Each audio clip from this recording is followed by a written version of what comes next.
Hello, and welcome to the Bear Experiment podcast. I'm your host, Monica Clavijo. Thank you so much for joining us today. On today's episode, I have a very interesting social media influencer that I started following many months ago. And I just love her vibe. I love her style. And I reached out to her. Her name is Lisa. Hi, Lisa. Welcome. Hello. She was very gracious to join us on the show and just share some dynamic ideas and thoughts based on her life and what she's gone through. And, we're getting to know each other here for the first time today. And some of the similarities that we have in common are, we're both single mothers. And we literally just had a podcast by ourselves without the camera on. And I told her, stop talking. Let's start the cameras because we just did a podcast without having the cameras on. So we wanted to, kind of discuss kind of like the struggles that we've each experienced. I do believe that this is something that so many women are going through. Divorce is more common than it's not in society today. I think that the norm is, with children, I was saying my parents are divorced, not that my parents are married. Unfortunately, that is the society that we're living in. And I remember when I was, young, in my younger single days that I didn't have any children, you think about it, you see a mother struggling, but you don't really understand it until obviously you're in those shoes. And now that I'm doing it and I'm alone and I'm with her, I take off my hat. And every single mother out there that's done this on her own deserves a freaking medal. It is hard. It's no joke. It's mentally, physically exhausting. And you have to juggle so many hats at the same time. So thank you again, Lisa, for joining us. So getting into it a little bit. So you have 3 children, you were telling me earlier, right? Yes, I have 3 adults, 3 kids who are always going to be my children, right? But I have 3 kids. My oldest son is 29. My middle child is a daughter. I have a daughter. She's 20. She's going to be 26 this year. And my youngest son will be 23 this year. Yeah. So basically every 3 years, I popped out a kid. Okay.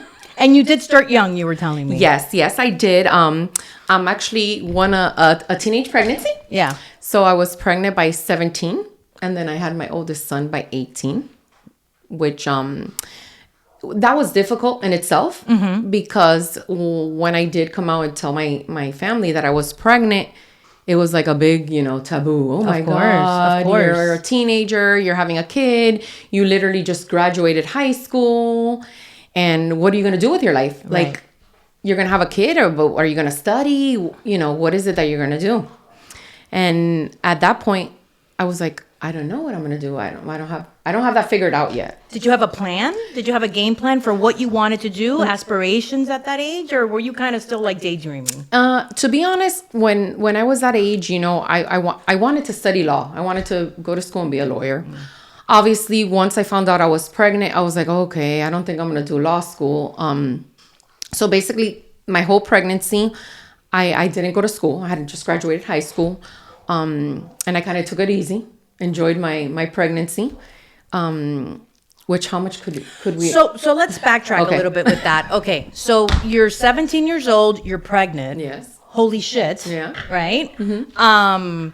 You tell your parents. So Lisa, she looks like a big old gringa, but she speaks more Spanish than I do, and lives in Hialeah with her Cuban grandmother, who we're gonna get into that a little bit later as well. She is her caregiver.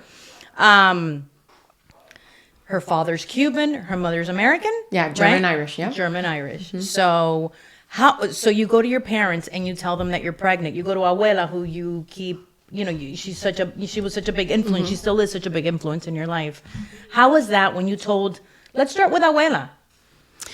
Well, Cuban Abuela. Yeah, she wasn't very happy. Mm-hmm. But now that I look back, I don't know if I would have been happy, if Of course. my kids are older and none of them have kids, but I think I've instilled fear Yeah. into them to not have kids so Sure, young. sure. And kind of work on their career first, get your career together, then, buy your house and have kids. I guess I was a rebel and I did everything in the opposite order. Bueno, I mean, obviously, it was an unplanned. Was it unplanned? It was unplanned, unplanned, right? yeah.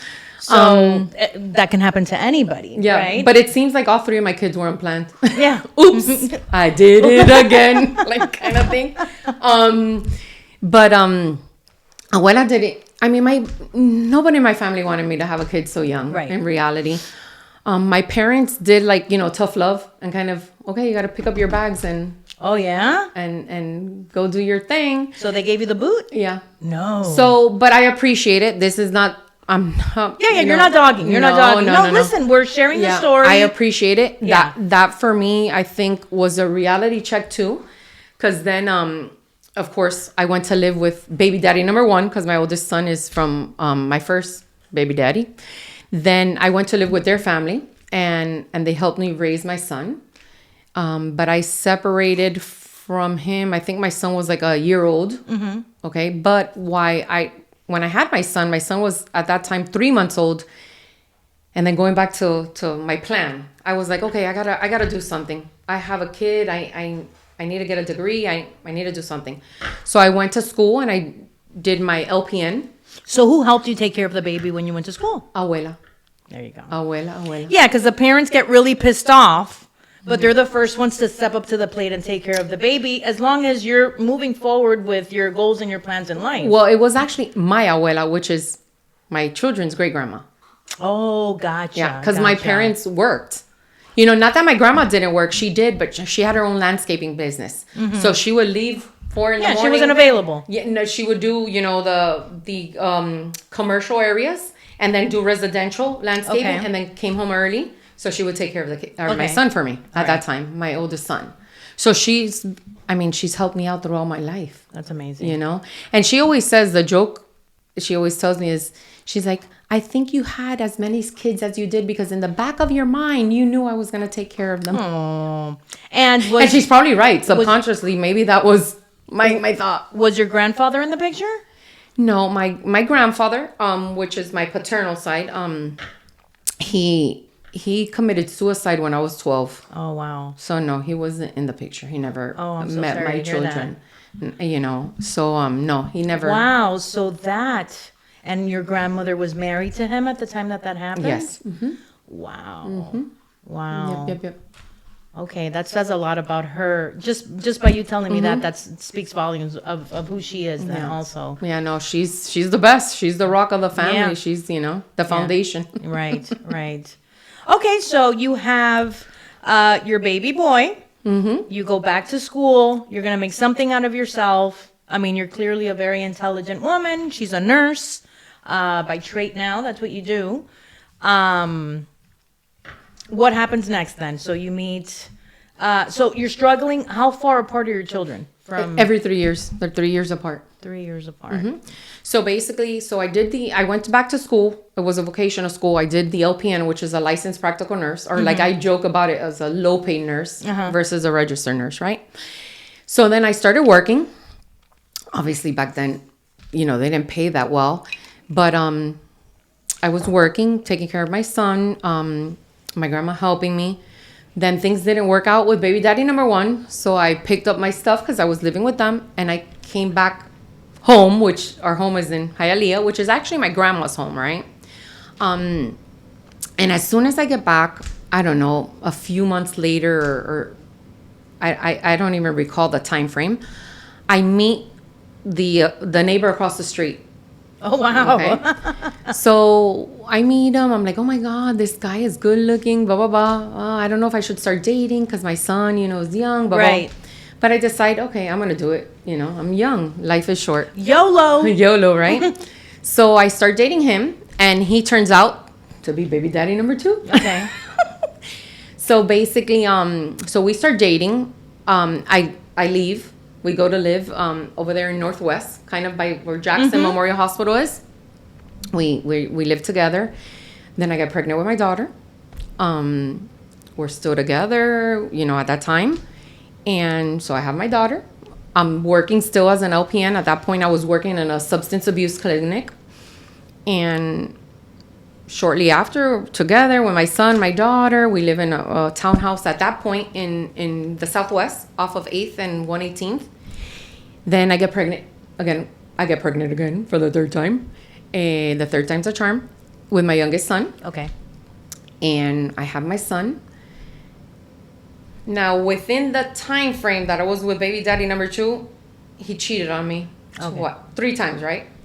The third time, my son was 3 months old, and I was like, okay, that's it. I'm done. I'm done. Like, I'm not I'm doing this done. anymore. Like, how, I have to love myself, respect myself. Absolutely. Like, how many times do I have to forgive him? Because at that point, I was like, okay, I have my oldest son. Yeah, you're keeping your mouth shut. You have so many children. You're young. Right. So you right. kind of tolerate let me write it. this out. Yeah. Right. Let me write this out a little bit longer. So you kind of tolerate it, right? Because you're like, okay, I already have one child who's not his.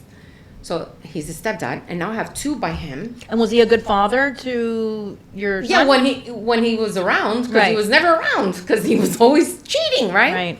So and then I was like, okay, I can't do this. So I picked up my stuff. And you went where? And I went to Abuela's house. back in Hialeah, right? So at that time, my oldest was 6, my daughter was 3, and my youngest was 3 months old. God bless Abuela. Right? So I Thank God that she has No, that no. house. Yes, and I called her, right? And I told her, and she's like, no. In Spanish, of course, pick up your stuff and... This is a bilingual. recoge podcast. los trapos y ven para acá. Yeah. Recoge los trapos y ven para acá. So I'm like, okay, say no more. And so ever since I've been living there, which of course I'm very transparent. It's her house. Now I guess throughout now the years, and she's older, and since I am her caretaker, I guess she has I know she's been very gracious, and she's given me the house. So basically, You're inheriting that. I'm home. inheriting the home, right? It's gonna be mine and my kids and my dad, of course, because he lives there too. Oh, your father lives with you Yeah. guys also. Yeah. So her father. Hold on. I gotta Yes, talk let's about talk your about dad. Yellow Man. So her father's nickname is Yellow Man. So I have a friend that's a big gym buff, Danny, and he would post. He's a big social media influencer also with all of his gym, fanatics that he's always posting, and he would post pictures of your dad in a little skirt at the gym just working out, and the guy was just a character. And I remember that I would ask him, dude, what's up with this guy? Like, this guy's funny as shit. And one day I actually ended up meeting him. Danny has a pharmacy, and your dad was there. And I met him in person. Very handsome man, but you can definitely see that dynamic personality. Just like he blew up. Just talking to me. So I'll post some videos and pictures of Yellow Man. He's a character. He would be good on the podcast. Yeah, you should invite him. Maybe. So okay, so your father is also there in that home. Yeah. By the way, like your grandmother, you and your father twinning. Yeah. You guys look identical, all of you. Okay. Well, Yellow Man, who lives with us too, so we're a big happy family. We're like Que Pasa USA. Yes. But I really think I shouldn't say this, but our house is very more interesting. Mm-hmm. And there's never a dull moment. You're never bored. You're never a dull bored. There's moment, always right? something happening. They're all characters. My dad's a character. My grandma's a character. My kids are characters. So but Yellow Man got his name. Let me tell you the story behind that. Back in the days, right, when he was younger. Because he was a bodybuilder. Yeah. Back in the days when he was younger, and of course I was younger, he did bodybuilding. So he competed in bodybuilding competitions, and he did self-defense. Like he's gone to, back then it wasn't called UFC. It was called something. Like karate? Yeah, like Okay. all that Yeah, mixed martial, like MMA, all right? that stuff. Okay. Because it's mixed martial arts, it's karate, jujitsu, grappling, all that good stuff, so right? he- Boxing. so he can whoop some butt, Yeah, too. he used to do that, right? So Don't let the skirts fool you. yeah, don't let him. No, and he does that to joder, right? So the reason the Yellow Man is because he used to put hydrogen peroxide. He used to get a flat top. His haircut was the flat top, so he would put hydrogen peroxide To have in it the hair white. to have it like that white, yellowish, To stand out even more. right, when he would compete, right? Because you would have to paint your body. And Right. then, you know, he would always put a yellow bikini in his competition when he Yeah. would do his, you know, bodybuilding Is competition. he tall? No, not really. No, right? I don't he's remember him being too no, tall. he's like 5'8". Yeah. Yeah, he's not that tall. No, for a man, he isn't. So that's where his nickname comes, Yellow Man. Yellow Man. So it's by Yeah. the peacock. And then back in the day, too, he would train, you know, the youth. So Mm-hmm. he would go to Sparks Park, which is in Hialeah, and train the youth, like, you know, how to box, how to defend yourself, self-defense Mm-hmm. against bullies and all that stuff. And he would give a paper that one of what he calls his students made for him, right? And his technique was yamaf. So he would do that. My brother would actually, since my brother learned how to cut hair at a young age too at the house, my brother would put in the back yamaf, YMAF. Okay. So it would be Yellow Man Art of Fighting. Oh, That's what it okay. would stand for. So growing up as well, I was a tomboy. I was a Sure. tomboy because out of, you know, my parents had 2 kids. I was the oldest. And then my brother, I'm 3 years older than him. So my dad, being he always thought I was a boy, Right. You know? No, and, So and he I has a would- very dynamic personality Yeah. too. So you're gonna, Yeah. right? You're gonna. Yeah, so I conform to that. gravitate. I would gravitate, and I Right. was daddy's girl, so I would, you know, play football, do boxing. I would do everything that the boys were doing. Yeah. I would do. So that's where Yellow Man comes from. That's very cool. Great story. So yeah, so it's a bunch of people in Abuela's house. You go back to the house. You have your 3 small children. At this point, she's helping you raise the kids. Is baby daddy still in the picture where he's helping financially? Baby daddy number 1, yes, you know, Uh-huh. helping financially, not a lot of money, but he was, and then, you know, pick up my son, yes, absolutely. Baby daddy number 2, not so much in neither aspects helping. So you so that struggled. was a struggle, you Yeah. know. I mean, I struggled and I didn't, because, you know, financially I did, even though I had the help, you know, I had a home, a roof over my head. Which is huge. I Right, mean, that's but huge right there. But you know, when you have 3 kids, you have to buy just, you know, and clothing and food and shoes. I know. It's so expensive. Supplies for school, supplies. You know, it's a lot. Yeah. So I'm very grateful to Abuela, and then thank God to her. When I went back, I said, okay, I got to go back to school. Because, you know, I have my LPN, and, you know, it's good and dandy, but I need to do something. I need to make more money. Like, I really do. So then I decided to go back to school, and I was going little by little to Miami-Dade. In the North Campus? Yeah. And back in 2010, I got my associates. Look how long. And I was already... Doesn't matter. An You adult. went back and you did it. And I was an adult because I had to take one class here, one class there, because there were times where I literally worked 2 jobs. But listen, there's a lot of women that just stay stuck and they get overwhelmed, you know, by so many kids. And how do I move forward? And how do I juggle the kids and work and school? And you were strong enough and had the vision to understand, if I don't do this, I'm screwed. No. Really, you're going to struggle for the rest of your life at that point. There were 2 determining factors that made me go back to school. One was, the first one, I needed more money. Like, I need more money to maintain these kids. Like, you know, Yeah. I want to give them, not that I'm rich and I want to give them everything, because even if I was rich, I wouldn't have given them everything, because I think kids need to learn the value of things and Absolutely, be like, yeah. it's a reward Right, system. right. You know, you're not getting this because I'm a millionaire. And no, it's not going to work like that. But I said, okay, I got to go back to school because of that. And then I want to be an example, right?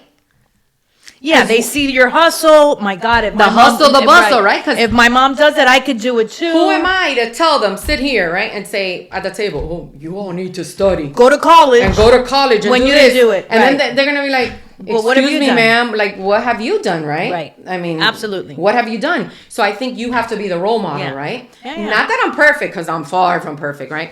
But I was like, okay, I'm going back to school. So, and then I finished, you know, Miami-Dade, little by little. And then I says, okay, let me go to Barry. Let me get my bachelor's in healthcare service administration in the healthcare field. That's already the field I'm in. That's what I know. So I did. And I was very, very proud of myself. Absolutely. Pat yourself on the I back, know, girlfriend. always.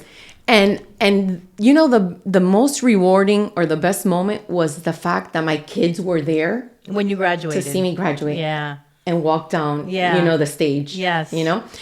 And then I'm going to tell you a funny story about this. And not because I'm the smartest person or a genius, because I'm not. I just apply myself. And I'm very competitive. And that was instilled at a young age because of my dad. My dad's Okay. very competitive. Well, and you gotta, with the fighting and all that, you're right? gonna fight. You're gonna win. Yeah. If you're playing football, Right. you better make sure you tackle somebody. Well, Stuff that's like great that. that you had that. So and then when I was in Barry, I was like, okay, because that's where I went, Barry University. I says, okay, I want to graduate honors, right? Okay, great. Which I ended up graduating, right? But the funny part is, and this, I had no clue. And everybody that may watch the podcast are gonna be like, oh my God, where did this girl live? So I'm getting ready for graduation, get my cap, gown, all that good stuff, right? So my counselor calls me in, or my advisor, I don't remember what. Counselor, I think Counselor, that's what advisor, they were called, right? whatever. I don't know the exact word, but she calls me in and she's like, oh, Lisa, guess what? You're graduating summa cum laude. Oh, wow. But wait, I didn't even know what that was. I'm dead ¿Qué serious. es eso? And so I said, and that's what I was like. I was like, what is that? Is that like kumbaya from the Lion King? Like, what are you telling me? And she starts cracking up and she's like, you don't know what that is? I said, no, you're graduating honors. And I was like, oh, great. You should have just said that. And then she started cracking up. So the funny thing is, when I was going to walk down the stage, I'm like, you guys better say I'm graduating summa cum laude because I want my kids to hear that. Like, they need to hear that. So I could think that was the most, rewarding part, that they were there and saw that. And we're able to experience that with you and see what your hard work, what it led you to. Exactly. Yeah. Because they would see that I was up and I had 2 jobs. I would get home, do my homework and stuff. And I always, growing up, this is one thing, and it's probably engraved in their brain and they probably hate me for it. I always said, and now that I look back, I don't think I should have said it because I shouldn't have cared so much. Because nowadays, at my age, I could care less what people think. But back then, when I was younger and I had my kids young, I lived my life and their life worried about what others thought or said. I think that happens. I think that happens pretty much to everybody. And the older that you get, Yes. and the more you crash and learn and the lessons, that's where you get to a point that you're just like, Yeah, screw it. I don't care what anyone. look in the mirror, man. Yeah, You nobody's know? perfect. Right. But what I used to tell them, the saying was, you guys are a reflection of me. Right? So meaning when we will go out, you need to behave. Right, You do this right. because Say hi. Yeah, if you're one of these, little brats, they're gonna be like, oh my God, what the hell is the mom doing? Like, she's not educating, disciplining her kids? Like, Well, what's wrong with her? It's still important to do that, right? No, Like, regardless. absolutely. But I understand where you're going with it. Absolutely. But I think back then, and I wanted I've always said, even though I had kids young, this was one thing I always said, my kids have to be productive human beings. I don't care. They could do whatever they want, because if they want to be president of the United States, they can, right? Yeah. Because we have so many possibilities here, right? And opportunities, as long as you seize them, right? Yeah. And you go after them. You do. So the way I saw it was like, but back then I was more worried about what people thought. And nowadays I don't care what people think. Like, no, I'm like, oh, I don't give a shit what people think. No, everybody has an opinion, but nobody's there. Nobody calls you up and says, hey, Lisa, do you need money to pay your light bill? Do you need money to pay your car? Nobody does that, but they'll call you up to give you an opinion on something that you're doing wrong. And could I say a bad word? Absolutely. Okay. Well, my friend always told me this, and I love it. He's like, opinions are like assholes. Yeah. Everyone has them, and they stink. Yeah. They smell like shit. So That's like, right. who gives a shit? Like, So that's one thing I engraved in their mind. But I'm very happy because my kids are, not because they're mine, but they're wonderful kids. Mm-hmm. They're good kids. They've studied. My youngest is still studying, but the older two, my oldest is graduating now with his master's this year. My daughter already graduated with her master's. She's so pretty. Thank you. She's so pretty. And she's married, right? No. Oh, no. She's not. She's dating. Oh, okay. This year's like 9 years. Oh, I thought she was married. No, it's my Okay. oldest. My oldest is the only one Okay. that's married. So, she has her master's, and then my youngest is still in college. So, not that I'm saying, if you don't have an education, that makes you less of a person. That's not what I'm saying. No. Because I want, sometimes people think, oh, because you haven't. No, and if you know me in real life, I don't care about degrees or titles. I'm one of those. Right. It's not about having an education. It's about hard work, exactly. Being a persevering, being a good person, yes, right? Doing good humble, for others. yes. You're right, maintaining, being right. compassionate, helping correct. as to the best of your ability, right? And that is what they see, and you hope that they pick up on that and become that level of human being. No, right? of course. That you can only hope for that. Because a lot of parents do that and their kids are a bunch of shit. No, you know? and that's absolutely true. So I feel like, I'm very blessed, because I don't say lucky. I like the word blessed, because my kids have turned out to be, wonderful human beings. And not, I'm probably going to cry now and get emotional. And it's not because of me either, because you just said it. You could be a fabulous parent and teach them and guide them down the correct path. But that doesn't mean they're going to follow that path, right? No. They might deviate and detour. Blessed is the right word. And go into other paths, and do other things.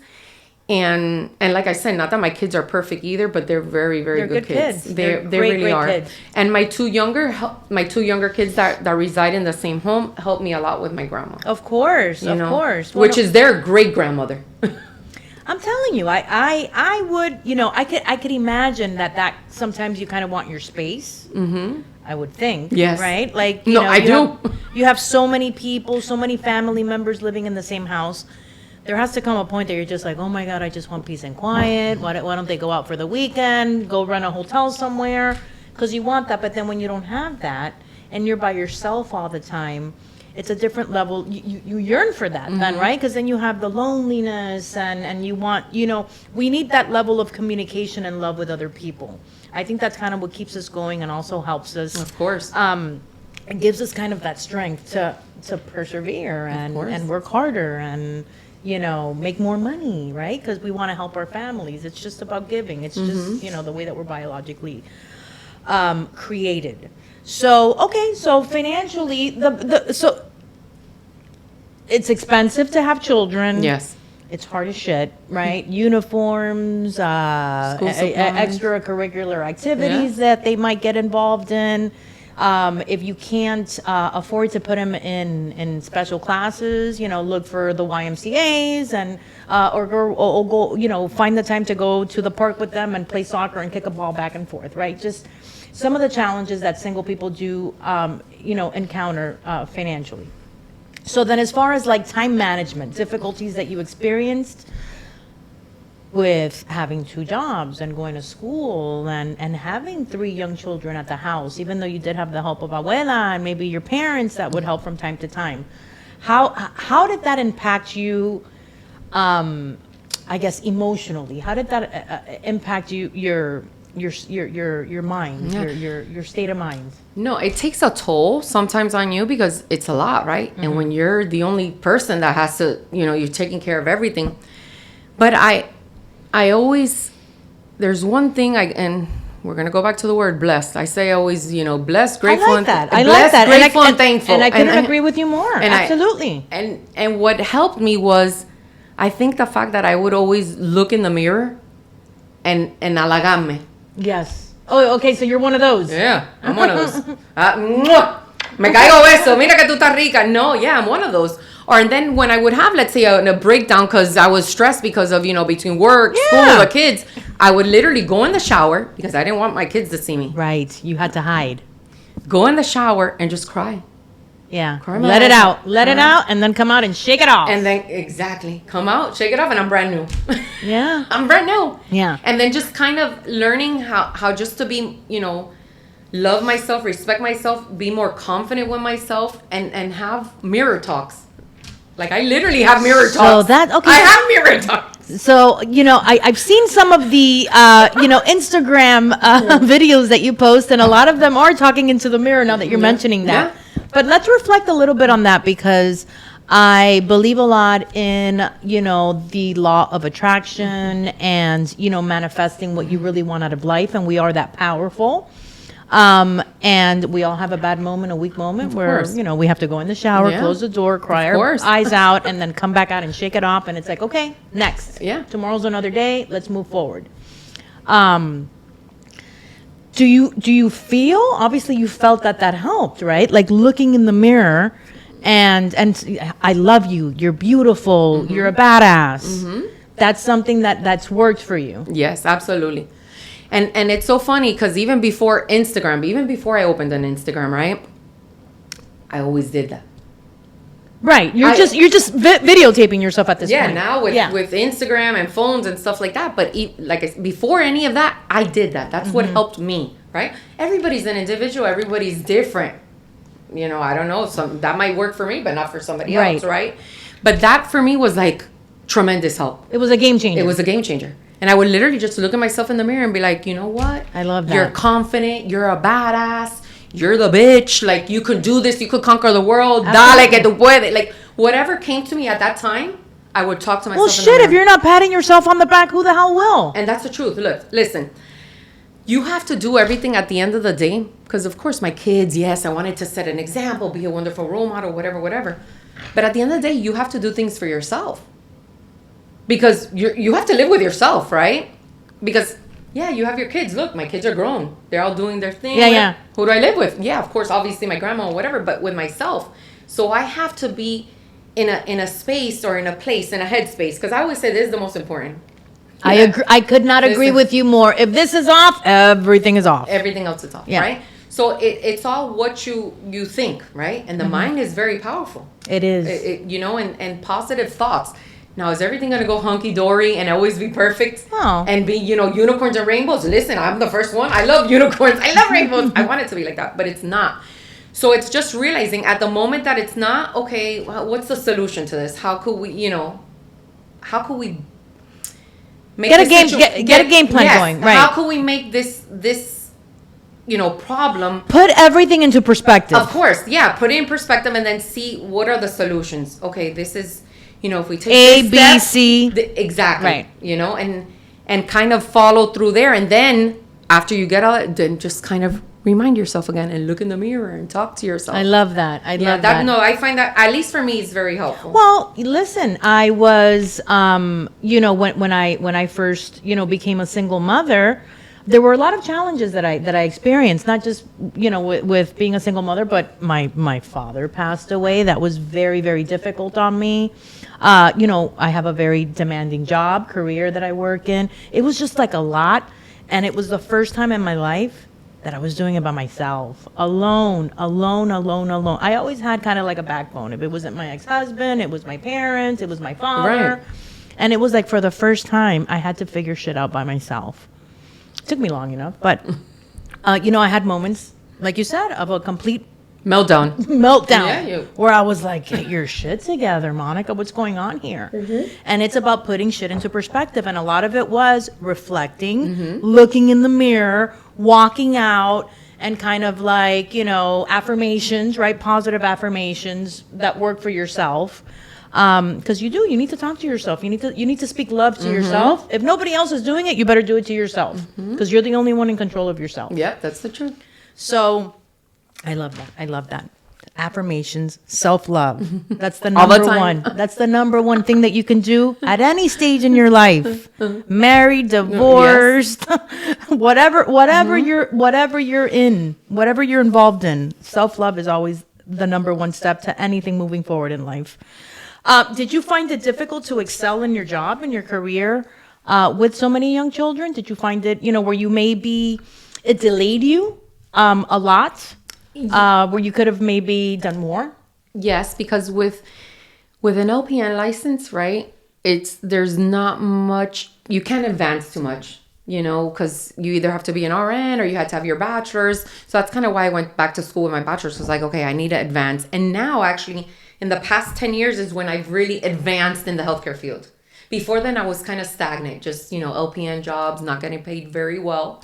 And it's so funny because now at this point in my life, which I'm almost 50, I'm like, I'm tired of the healthcare field. Now you want to get out. And I want to get out. I just want to, get out. But I'm like, where do I go? Or what do I do? What do I do? Because I have no experience in anything else. Because that's all I've done my whole life. What are you passionate about? To be honest, other than being an Instagram influencer, I don't influence anyone. I just try to. You influence me. I just try to entertain. Like entertainment. Yeah, I just like entertaining, making others laugh. Okay, making people laugh. So you have a comedic, streak about you. I get it. I guess so. Have you ever done stand up? Maybe go to amateur. I did stand up twice. Did you? Yeah, I was joking. Really? No, yeah, I did at the Improv, the one in Doral, and then this other one was in Broward. I just never. How'd it go? No, it went well. It went well, and I liked it. It was like I don't know. It's There's something. different. It's exhilarating. It's You there's feel- something about a live crowd. Yeah. The energy. Yeah, it's just like the energy, the vibe. It was nice, but then just life, and it kind of turned this way, and I couldn't really pursue it because of Abuela. Because then now she needs more of care you. and more of me. Where before, I could have done it, and she's home, and so kind of that's on hold. But you know what I would love to do? Fíjate, I don't know if I'm crazy, but I am crazy, right? It's in my DNA. I would love to do like radio. Really, I can see you doing that. Like you're a natural. I would like to do radio. Look at you with your little. But I don't know. on, I don't know how. Like if I would be any good, kind of thing. You'd be surprised how much. Look, I work for radio stations. That's my real job, and and I hear these DJs, and they get there at 6 o'clock in the morning. The morning drive, 6 a.m. to 10 a.m. in the morning. Oye, and this is Monday through Friday, every single day. You imagine getting up at 4 in the morning and talking shit every single day, Monday through Friday? Lovely. I would love it. I don't know. And you get there. That would be my morning delight. And you go to the station and it's empty. Like they have to be very self-motivated. Like I take off my hat to all of these DJs that are doing that on their own, especially in that morning drive. Because in the afternoon, you're a little more awake. You've had your coffee. There's more people there. You can kind of like, you have more energy in the building. But see, that's something I would love. It doesn't bother me, the early hours. Actually, my not my first, I think it was my second job as an LPN, right? I worked in a substance abuse clinic. Mm-hmm. We opened at 5 a.m. Okay. So I was there by 4:30. Yeah. I was out by 1 it's in the afternoon. But it's not about the morning. It's about I get what you're saying, the energy. Like what? No, but I'm good. I haven't listen. My daughter tells me, "Ma, I don't get where you get the energy." And even sometimes how I'm overweight because I don't stop. Like I'm always moving. Yeah. She's like, "Hasta durmiendo, estás dando patadas." Like you don't stop, girl. Listen, so I have energy. I do have energy. Life has, and I don't drink energy drinks. By the way. Like this is like natural. A lo natural, like I always say. I could definitely see you doing something like. Listen, even something as simple as doing a little podcast out of your home, or taking it to. This is something that I do because I get personal gratification for it. I'm very creative, and it just I don't know. It helps me relieve stress. It mentally stimulates me. A lot of people might look at me, and I know a lot of people have looked at me, going back to judgment, and thought like Monica's crazy. She's talking so much shit. She looks like everybody's a fool. gonna talk. Yeah, everybody's gonna say something. And you. You know what? At first, I would get a lot of criticism about it, and it bothered me. And then I said, why am I letting this bother me? Who cares what people think? I feel like I'm doing something good. Of course. I'm not doing something bad. I feel like I'm putting something good out there. Maybe some may think that it's stupid. I guarantee you that somebody, if not one person, is going to listen to this and they're going to apply something that you've said. And they're going to be like, okay, coño, let me try this. Nursing career. Maybe that's something that I can do to, help raise my 17 kids that I have at home. Wow. God knows. I thought that you were going to say, when you were like, with the whole radio thing, I thought what you were going to say was that you would love to put on like a cooking show, like Rachel Ray or something, because some of you post on a regular, I'm a fan. Clearly I'm a fan. I'm constantly watching her videos. That's my therapy now. So you cook every single day. For your whole family. For the most part, yes. And to be honest, that's my therapy now because since I'm home, right, throughout the day. Yeah. Taking care of Abuela. Yeah. Well, during the day, she has an aide that takes care of her. So I take care of her from 4 to the next day, right? The next morning.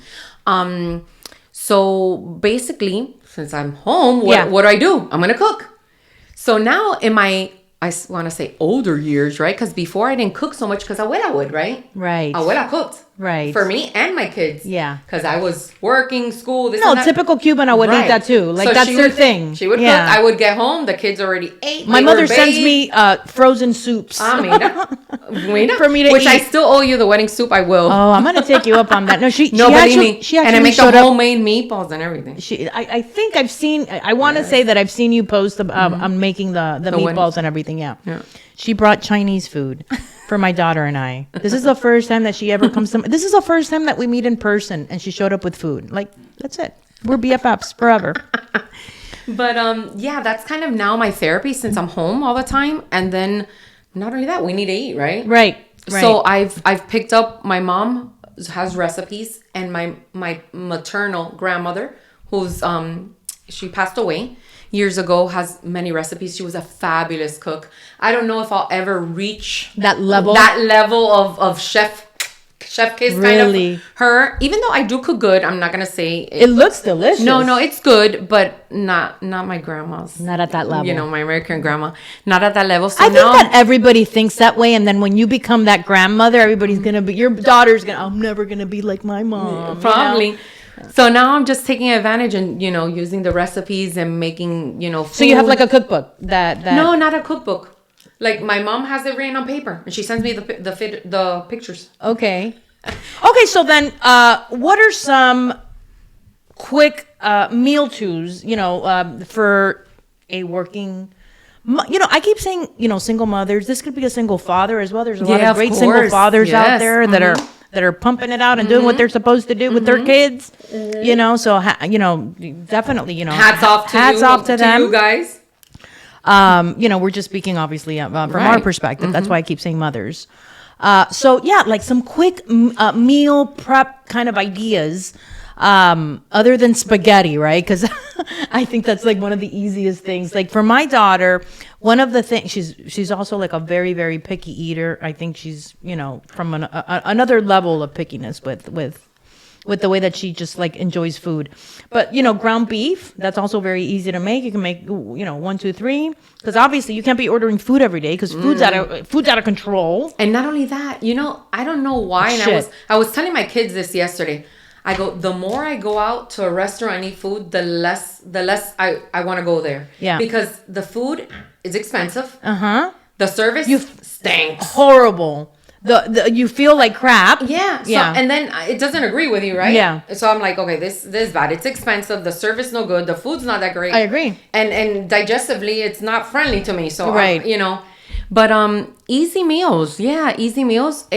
Since we're all, I'm not saying diet, but we're eating healthy at home. Something easy that I do now is, instead of carne con papa, I do carne con carrots. Ay, qué rico. So I love that. The pressure cooker. Okay, yeah, just put it all in there. 10 minutes. Season it. Yeah, if anything. Another thing, fricassé de pollo. Yeah. Too. You could do it with the potatoes or no. We're substituting rice. We don't do rice anymore in my house. We're doing cauliflower rice. Okay. Cauliflowers.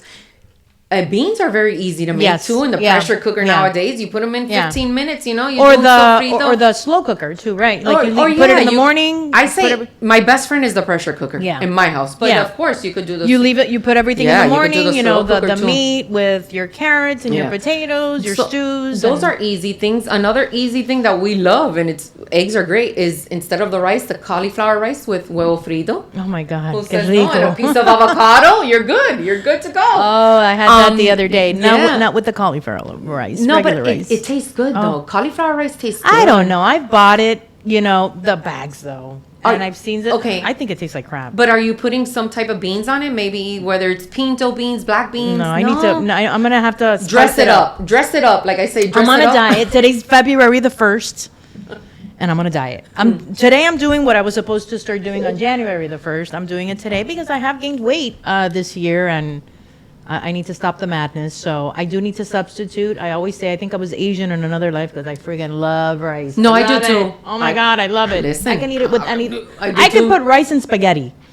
Well, I've never tried that. I could eat rice with anything. I put it in soup. I put it in spaghetti. You name it. I put it in everything. Bueno, una sopa de arroz is very good. I love sopa de arroz. Yeah. Riquísimo. Riquísimo. Yeah. No, but I love rice too, but we're substituting the rice. I gotta try that. So you gotta give me your recipe on how you do it, and I'm gonna try that. Yeah, those are easy meals. I mean, of course, now I'm doing a little bit more extravagant, you know, wedding soup with my homemade meatballs, my baked ziti. No. This is like a catering service that she's gonna start my doing. Short rib. Yeah, maybe this is something that you could do. Start like a health meal plan that you can deliver within a certain area of your house, that it's not too much driving and people order food for you. I don't know. I really haven't, thought of that yet. You'll have your first client right here. I haven't thought of that yet, but yeah, no, easy. Those are easy meals. And then of course, if you want to be a little bit more extravagant, you can. But I will say now is when I have the most time to cook, because I didn't before. Yeah. Abuela would help me. I'm not going to sit here and say, oh, yeah, I had to come home. No. Abuela had the food ready. That's the to be best. honest. So, You know, if I had the opportunity to live with my mother, obviously there's certain, things that you lose by doing that, right? Because they're all up in your business. yeah, all the there's time. pros and cons Yeah. to everything. But like I could see how she would be so helpful, right? Just with the food and the cooking, because that's just a natural thing for her. Cleaning, I hate doing that, but I have to, Right. Taking care of my daughter, giving me a little bit more freedom to be able to go out and kind of, be an adult. So I could see the pros. I could see more of the pros than the cons. I really can. But I can't do that right now. So one of the things that I wanted to ask you is, okay, so especially in your situation with your second baby daddy, it wasn't a very, it wasn't a nice split with the cheating and I'm sure that there was a lot. It wasn't a nice split. There was no amicable friendship afterwards or anything like that because of the kids? How could I explain? Baby daddy number one, we get along. As a matter of fact, how funny, we went now in December and Christmas, we went up to my oldest son's house because he lives in northern Florida. The first one. My first child, right. So that's baby daddy number one. We went with all of them, even my other two kids. We all went to my son's house and my mom's house because they're literally neighbors in northern Florida. And he went with us. And we're friends. Now, are we best friends? No, of course. Right. No. That's not being extreme. It's there's an amicable relationship. Yeah. We communicate, we talk, stuff like that. Baby daddy number two, no. So then not at all. with that dynamic with baby daddy number two, a lot of mothers and fathers, when they get into that kind of like situation where it's constant fighting and bickering and the money and the cursing and you want to get a car and drive over them, but you don't because you don't want to go to jail.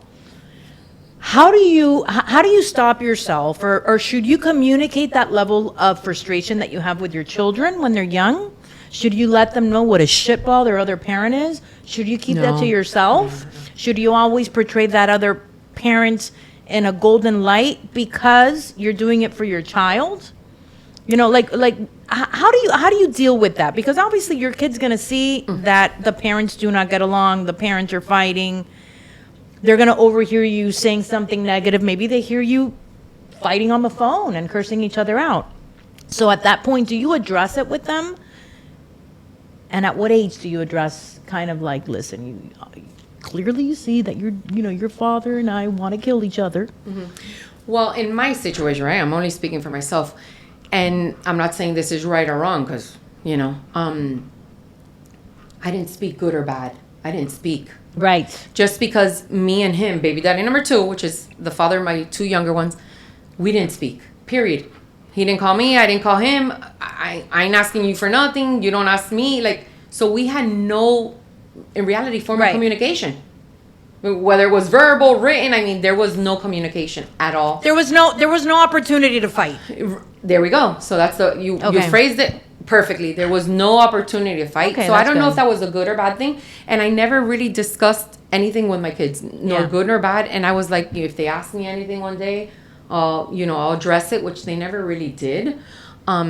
And I says, and anyway, they're gonna grow, and they're gonna see it for years themselves. are gonna go by, and they're gonna realize, like they do in life, they're gonna realize the person.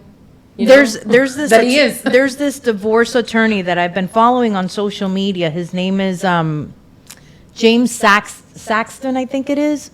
The guy is amazing. Like just the way that he articulates, just his thoughts. Like he's just he's a very high end divorce attorney from New York. Anyway, one of the way he talks about that a lot, because he's seen every case, right? Like every divorce case that you can possibly imagine, he's seen it. And that he's also divorced himself, and apparently he has a very amicable relationship with his baby mama, his ex-wife, who they have 2 children together. And he says that one time he went on a date with a girl, and that he says that the girl was beautiful. He was like super attracted to her. He was like, oh yeah, they were like having a great conversation, the connection, this, chemistry, the whole thing. And the girl just starts, because let me call this dick to see if he's gonna pick up the kids this weekend, or when he's going to drop off the kids this weekend. And he said that as soon as he heard that, it was a turn off. Like, Don't do that. And he never called her again. And you know what? That spoke to me because I do think that you kind of have to, separate. I don't have that situation personally in my case, thank God. But I've seen so many cases where it's constant like bad mouthing the other parent, in front of the kids. The family members, it could be abuela doing it, right? Because it's just a different mentality. They hate the guy because he was a jerk, he was a horrible father. And that affects the kids. That affects the kids growing up. Nobody wants to hear that their parent is a shit. No, of course. But we never discuss that. We don't. Good. In my house, never, and they're adults and I've never, said they can't or can have a relationship, and they really don't have, like a great relationship with their dad. They don't, not even at this stage? Mm-mm. Yeah. Well, everything happens for a reason. It is what it is. Thank God that they have you, they have abuela, they have your father, as long as they have a family support system, it's all good, right? You're golden. Yeah, maybe you didn't have it from, it's like if your parent would have passed away. What are you going to do? Shit happens. No, yeah. Right? You got to deal with it. Yeah.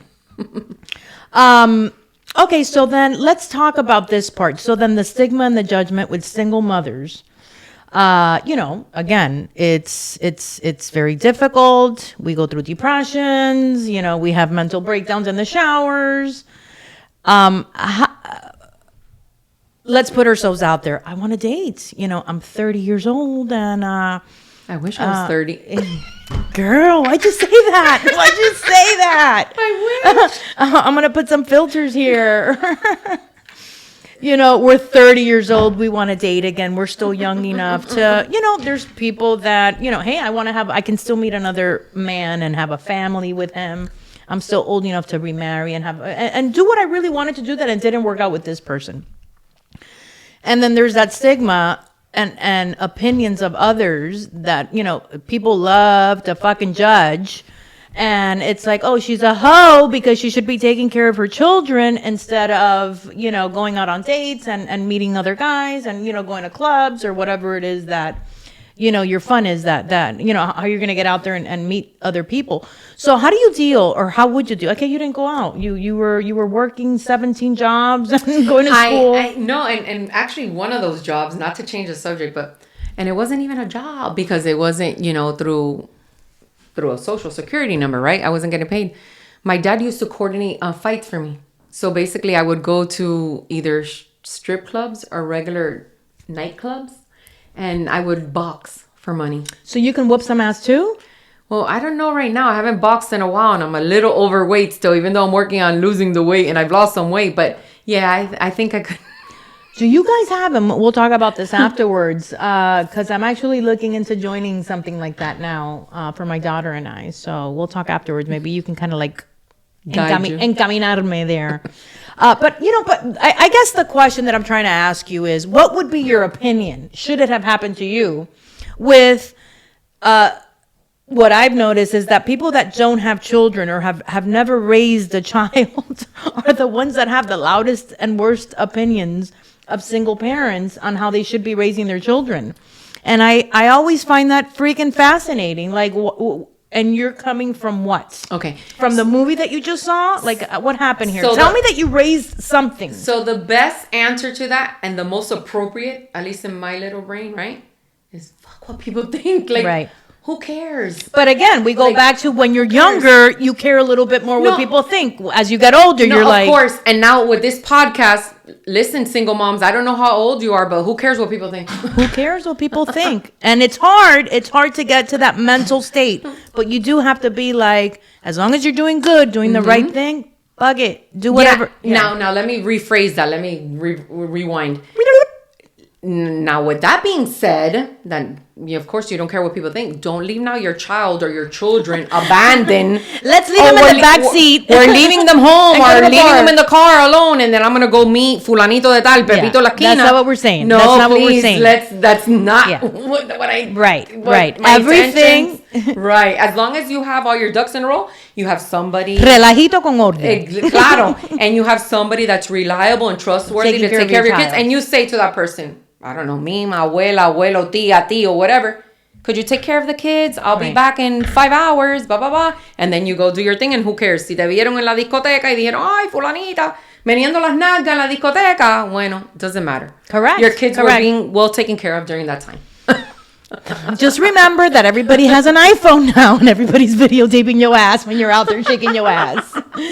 And your kids will see that in the future. Make sure you're shaking it and making it pop, and people are throwing Benjis. The Benjamins. Okay, so now let's get into a little bit, I think, a sadder part of what I wanted to kind of, discuss with you. Oh, I don't like sad. A little bit. It's just the reality of where we're all gonna go, right? We're all gonna eventually get to an age where we're gonna cross over and transition to a better universe, so they say. And as you've been mentioning, you have your abuela, who has been like, your mother, basically, right? She's been your rock. She's been your stone. Growing up, she's, till this day. And now she's 97 years old? This year, yeah. So abuela's 97 years old, and you love to film her, and you post her on social media eating. It's always eating, and she's looking at you like she wants to throw the fork at you, because you're always bothering her. And That's she's my like, job. I'm gonna post a video so that you guys can see that. Like, she is, she's so sweet. I can certainly relate to you. Just taking care of my grandmother. I was young. I was in my 20s when she passed, but I've certainly done that for my parents. And I know how difficult that is to see them just like, getting older, especially when they were so strong and they were the leaders. And now it's kind of like, right, life reverses. Right now it's you kind of taking care of them. They become the kid and you're the one, Basically. So abuela is, how many? You did a post. You did a post with abuela once, and she got what's that post that you even made a comment that she had how many views? She has between 32 to 33,000 views. The most views. Like, That's incredible. she's the famous one. And she doesn't even know it. Yeah. Everybody's just tuning in to see, like, a ver, what is she gonna say? She's gonna say something.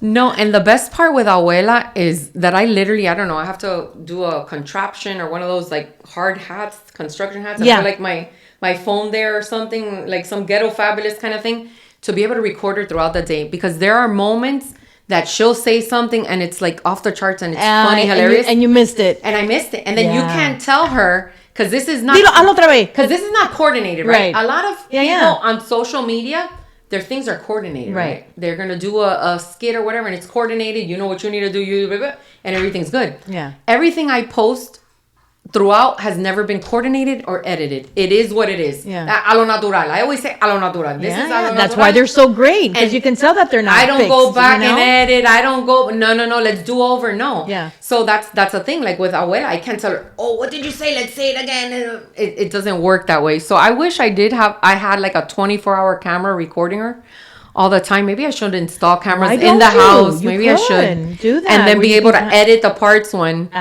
things are you said. You should do that. But you know what? And it's going to be a memory that you're going to have also, so why not? No, and she's funny. She's something else. Lo que se le ocurre a ella no se le ocurre a nadie. So you say that, so you do have caregivers that come in till 4:00 in the afternoon, you mentioned? Yes. So you do get some help. Yeah. Monday through Friday, she has a caregiver from 9 to 4. And then on Saturdays, 9 to 1. Okay. So Monday through Friday from 4 up, it's me and the kids. We got to kind of coordinate. So then, right. Saturday after 1, you have it's the me children and the kids. that And help Sunday, you a little it's bit. me. Right. And the kids do help me. I just don't ask them very often to help me, because I don't feel like, and it's not fair to me either, don't get me wrong, but I don't feel it's fair to them because they're young and they have sus parejas. Yeah. And then I don't want a weekend that they work too and go to school. My youngest goes to school and my daughter works. And then they're stuck in the house the whole weekend. Like, I feel bad.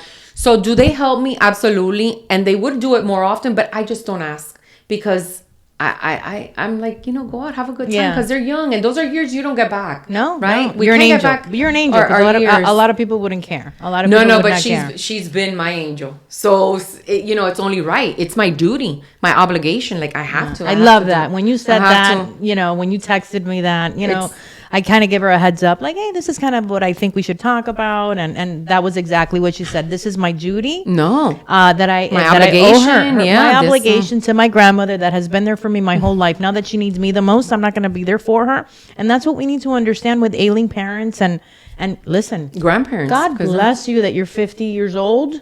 Well, you Almost. will be. Almost. Because you're only 30 right now. And your grandmother's still alive. You know, not a lot of people can say that. Not a lot of people can say that.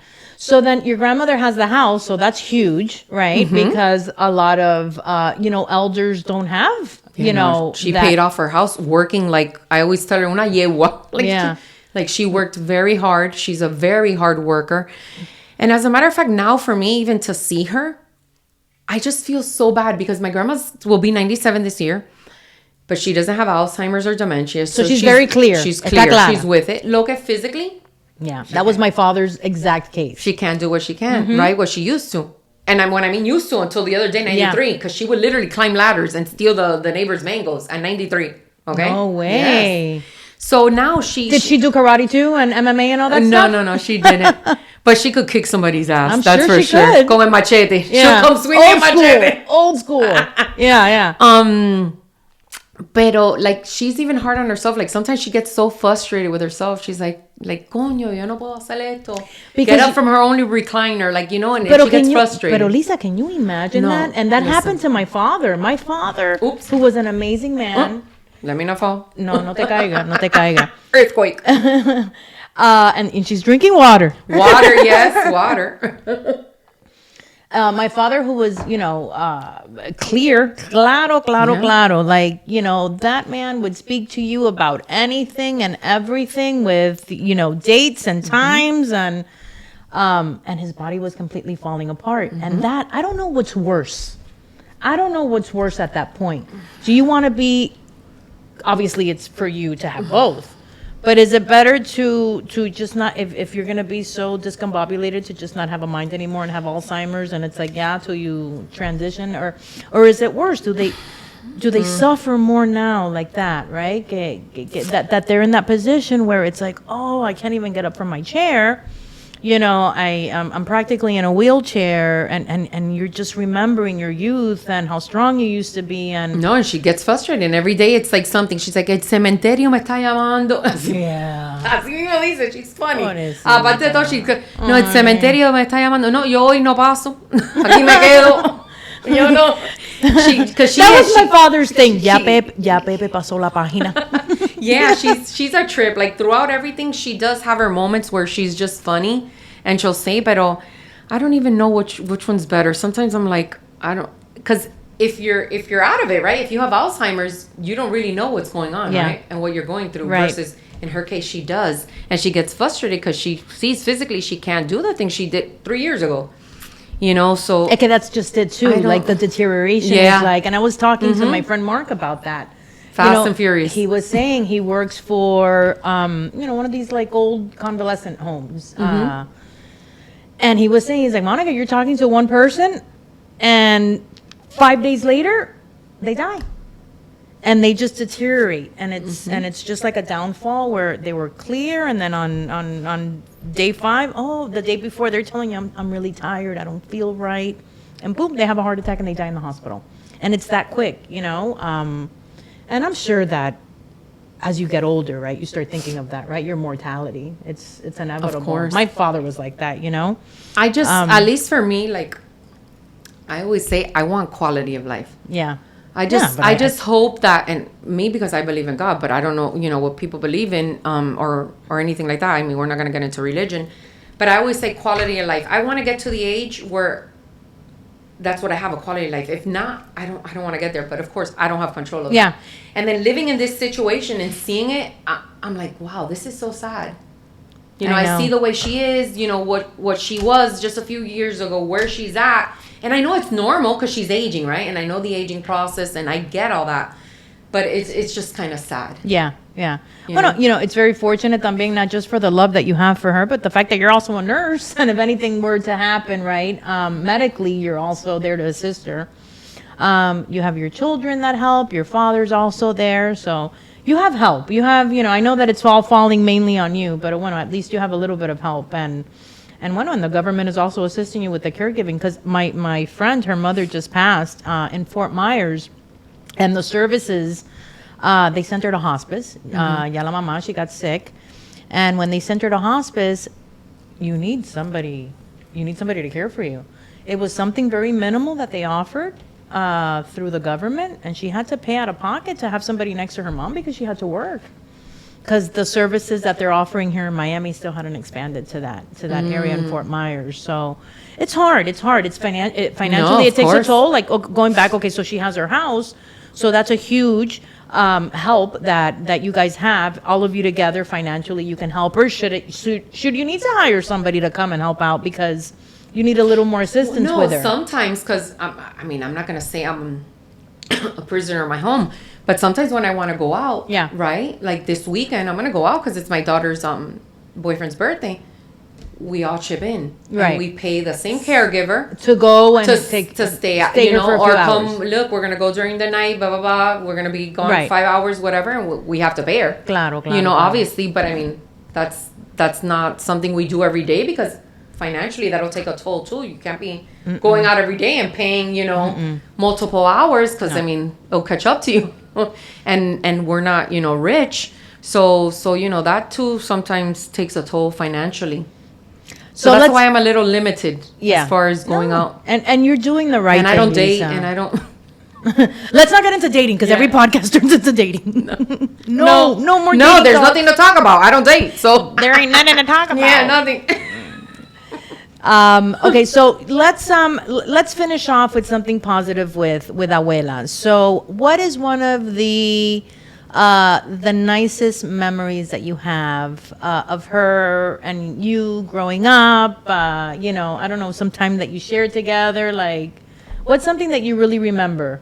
I see that stands out for you with Abuela, like when you were younger. Abuela, that she's always been there. She's always been our caretaker in every aspect. Even before coming back with my kids, I lived in that house before, as growing up as a young girl. So she's always been there, even for me, my dad. Between cooking, taking care of us, bathing us, giving us consejos. So it's been in my 47 years. It's a little bit of everything. Do you want me to see? Do you want me to tell you what I see? What do you with see? you? What do you see? Do you know that you are your abuela? You don't even realize it? You think so? 100%. You are your abuela. No way. Yes, Why? you are. You're that rock of your own family with your children and even your father taking care of abuela, but you're that person. You're going to become your abuela. You're going to be that person as you age. And I think that all of your children are going to be there for you. Well, I hope so. Because you are sacrificing a lot, and I know that you're doing it from a position of love, because you do love her that much, but I can tell that you have a huge heart. Look at the way that you're just saying, like, oh, the kids should go out because they have their youth. A lot of women would be like, listen, I need to get out too because I'm losing my mind. You're putting their happiness before your own. And I think that that's what Abuela did her whole life, and that's why you're always so grateful. For sure. No. And that's number one. That's why I'm so grateful, and I'll continue helping her. Yeah. Until God decides to take her first or take me. I don't know That's which true. one. That is correct. Yeah, we because don't know. nowadays, listen. We don't know. Nowadays, you never know things, Well, hopefully that doesn't happen. Abuela's lived her life, and you still have a long time to go. And and we're gonna get you a boyfriend. That's gonna be. No. I'm gonna introduce you to somebody. No. I got somebody in mind for you. If you have a good recommendation, then yes, Yeah, I'll be up to it. We were talking But about if that not, earlier. No. We were talking about that earlier. We were like, anybody that to date, it has to be like, there has to be a reference. There has to be a referral that we Yep. get from another person. These dating apps are not working out for anybody out there. And the person has to be a reputable person. Yeah, absolutely. Yeah. He just got out of prison. Well, he's reformed. No, I'm not going to be no probation officer or correctional officer. No. That's not the path I want to go down. ¿Cómo se llamaba? That there was a show about that. What was it called? It was called Wives, something Wives. I no sé. And it was about that, like women that were that their husbands were in prison, and they had a relationship where they would talk on the phone and they would go visit them, and once a month they would go and they would sleep with them because they allow you to have kind of those kind of meets with your spouse. So they would get married, but they were pen pals. That's how they first meet. No way. Yeah. Wow. And I was kind of I can't remember the name of the show, but it was really good. It was they give them on Lifetime every now and again. But Well, anyway. whatever, como digo yo, si eso es lo que les refresca la papaya, que se le sigue refrescando así. There you go. Listen. Yeah, the personality's coming out. This is what she posts. Oh. This is the kind of stuff that she's always posting. How funny. All right, Lisa. Bueno, I think we've talked long enough. We addressed the key points that we wanted to share. Thank you so much for coming over to my house and sharing your personal story with us. Thank you for the invite. I greatly appreciate it. Yeah, this was a fun podcast. I think it was. I hope that this helps somebody. And again, it's what I always try to say or express or share. Mm-hmm. We are all struggling in one way Yes. or another. Mm-hmm. Nobody's perfect. Mm-hmm. Everybody's hurting. Everybody's broken in their own way. Mm-hmm. And it's just about getting up and rolling with the punches. Unfortunately, going in the shower, crying it out, shaking it off, Coming out, speaking to yourself in the mirror. yeah, daily affirmations. Start telling yourself what a fine ass bitch you Yeah. are in the mirror. Whatever works for her. It might work for you. It might not. Yeah. But try fine. it. But try it. Try it, and then at the end of the day, if it doesn't, find your little niche. Yeah, whatever Or helps what you. is it that helps you? Yeah. And just know that there's always somebody out there that will listen to you Mm-hmm. and will help you. You're never truly alone. Sometimes we think that we are, but we never really are. There's always, and it may not be a family member. It could be a friend. It could be a Mm-hmm. person that God just puts in front of you, where you don't even realize it, but that person, ends up being a dear friend. You never Yeah. know. Maybe we're going to be BFFs, Yes. Yeah, That's the way it works. La vida es así. So thank you again. I hope you guys liked this interview, this podcast, and share your comments, ask questions. We'll get Lisa to answer some of the questions as well. When we post this interview. If you like it, please subscribe to the channel. It helps me, continue to get wonderful interviews like this on the Bear Experiment. So thank you very much. And until next time. Yay! Thank you. Yes, and remember, please subscribe, like, and share. There you go. Okay? There you go. Thank you, Monica. Thank you, Appreciate Lisa. it. Okay. Bye. Bye.